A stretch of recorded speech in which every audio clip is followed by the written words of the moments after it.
कृपा से नर रूप हरि महामोह तम पूर्ण जासु बचन रवि कर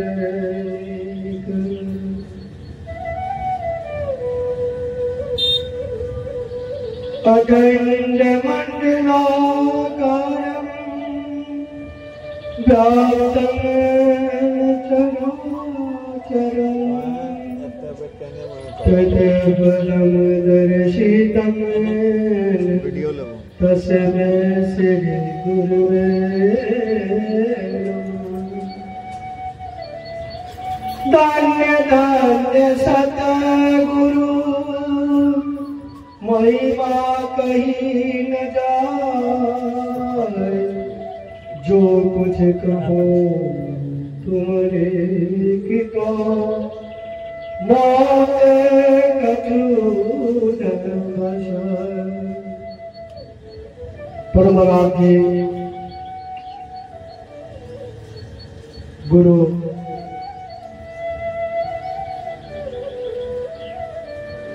श्री सद्गुरु परमहंस भारती में ही महाराज के सानिध्य प्राप्त परमात्मा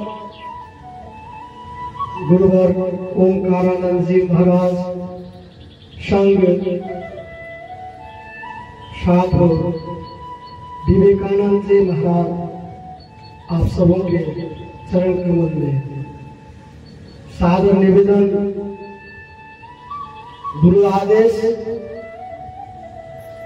को पालन करते हुए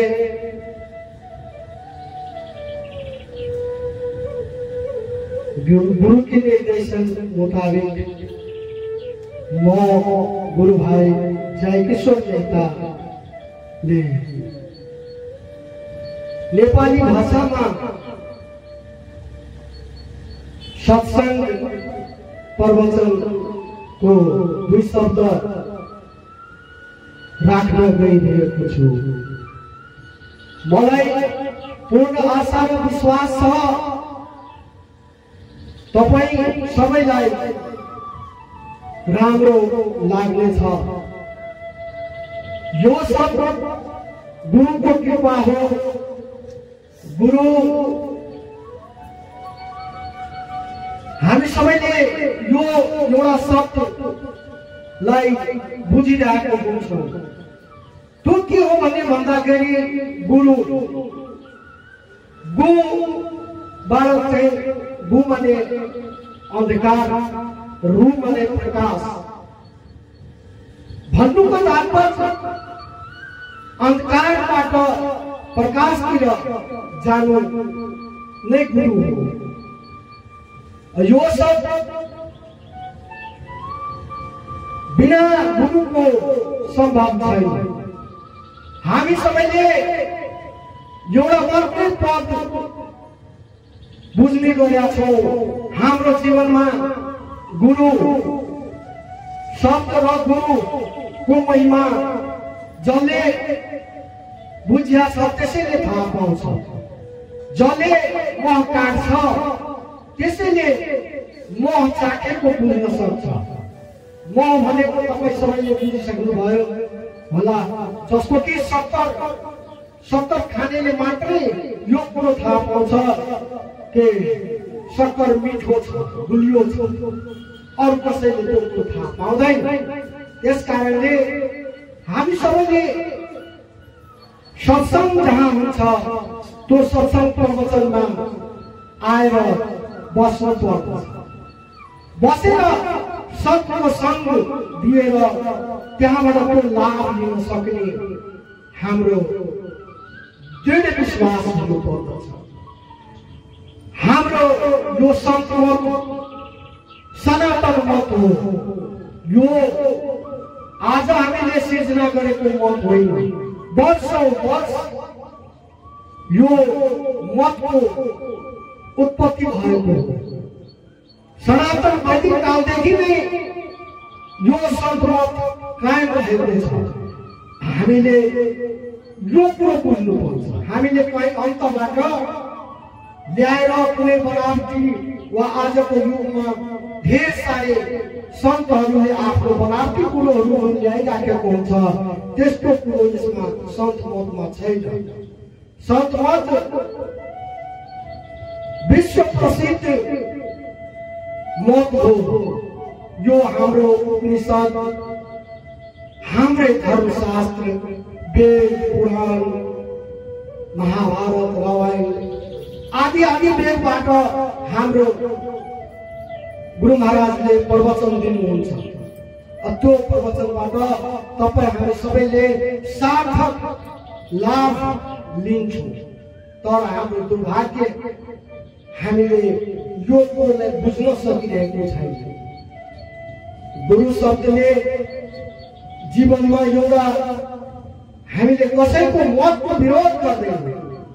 हाम्रो एउटै मात्रै चाहना के छ भने तपाईँ हामीले जीवनमा आफ्नो तरिकाबाट गुरु चयन गर्नु भएछ, त्यसमा कुनै विरोध छैन।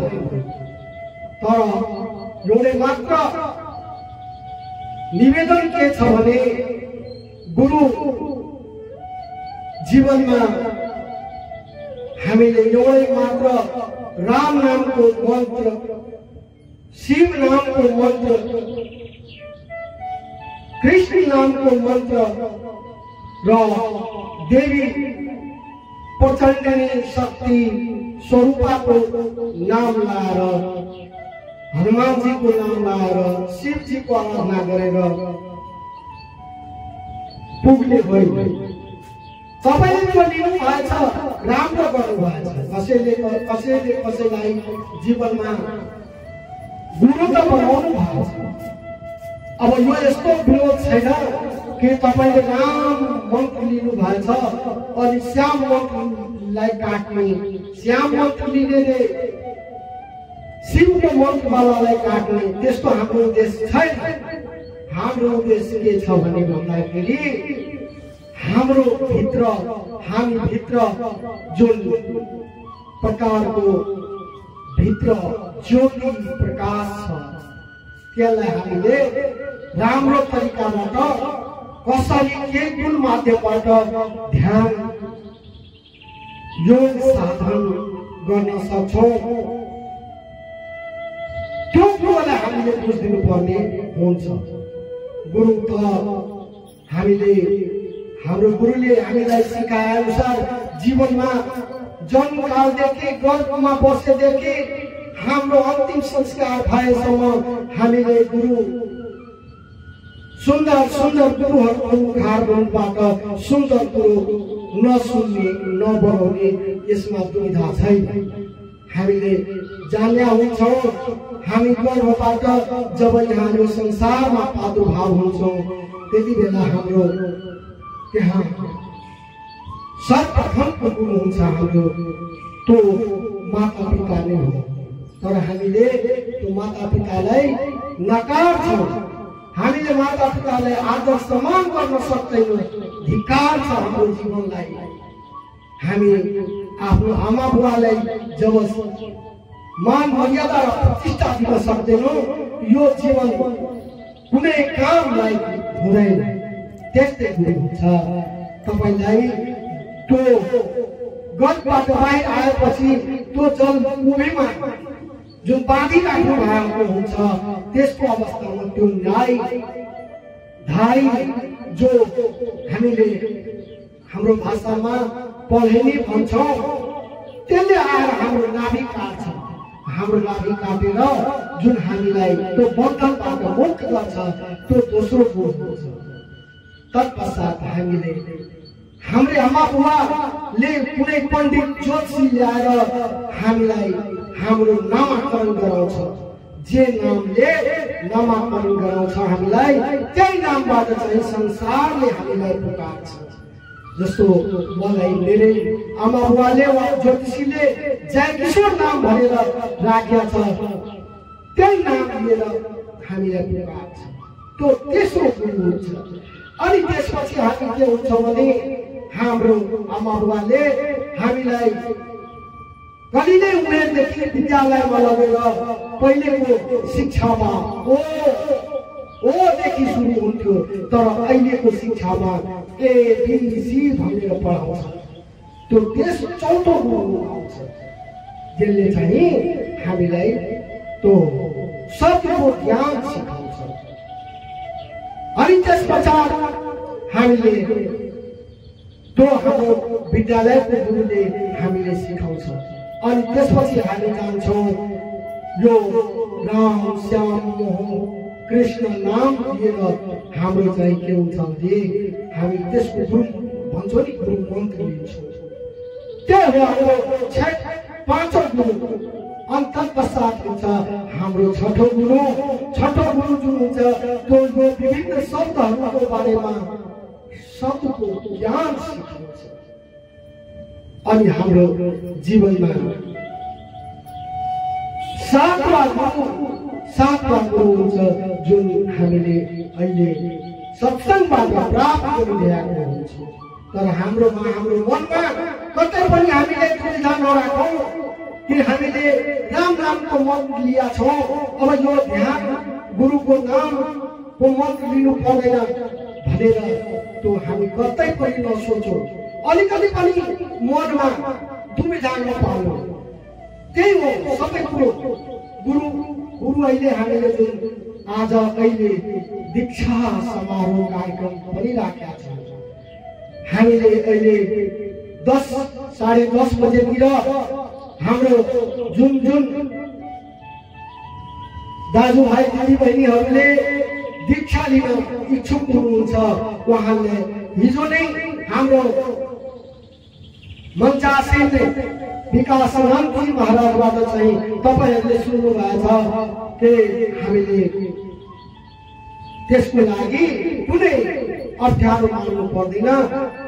10 दीक्षा हुन्जेलसम्म हामीले भोकै बस्नुपर्छ, खाली पेट बस्नुपर्छ।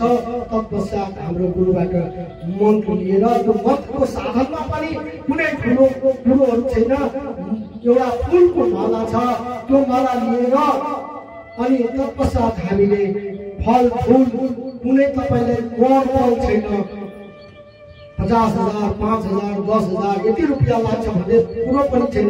तपाईँको मनमा तपाईँको श्रद्धामा गुरुलाई तपाईँले के भेटी चलाउनुहुन्छ त्यो भेटी तपाईँको लागि गुरुको चरणमा जान्छ र त्यसपछि तपाईँले त्यो गुरुको मन्त्र गुरुको दीक्षा लिएर जीवन आफ्नो यो अनमोल जीवनलाई सफल पार्नुहुनेछ।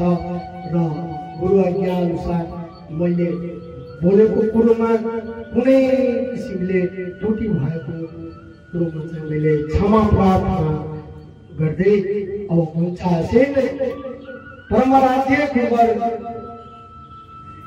ओंकारानन्दजी महाराज समक्ष म यो माइक समर्पण गर्न गइरहेको छु।